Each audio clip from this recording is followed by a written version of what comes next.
How can data be used to improve public safety and help residents stay out of prison?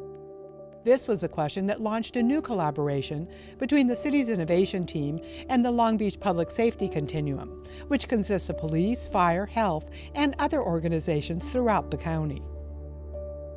The Justice Lab is a strategy that the City of Long Beach developed to focus on the top 5% of repeat offenders. When we cite or arrest them and we pull their criminal histories, they've been arrested 10, 12, sometimes 17 or 18 times. So these are the same people that are being arrested and cited are also being transported to the hospital, and we're having interactions with the fire department. They're not the ones committing the violence crimes, they're not the ones that are committing the high-level property thefts. They're really the folks who often, in fact half of them, are homeless.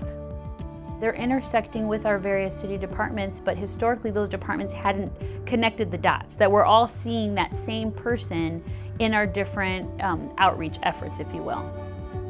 This is the first time a robust and comprehensive data sharing platform has been created where all the involved partners and departments can input and access information. So the more that we can connect them to service, the less likely they are to end up back in jail, end up back on our streets. Currently, the Justice Lab has launched 3 key initiatives. Each is designed to intervene at points where low-level offenders interact with city services. First, the jail, where a clinician first offers help.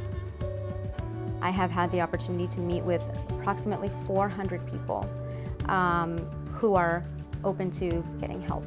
And so really is planting that seed of hope and letting them know that once they're out there, we have a plan.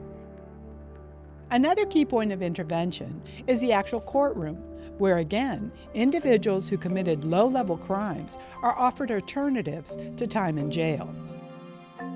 Instead of seeing that case come out with jail or incarceration is not solving the problem. So we need to look at what approach will keep that person off the street, and in some kind of treatment, you're going to have better results for the individual and you're going to have safer streets where those people are not on those streets committing crimes again.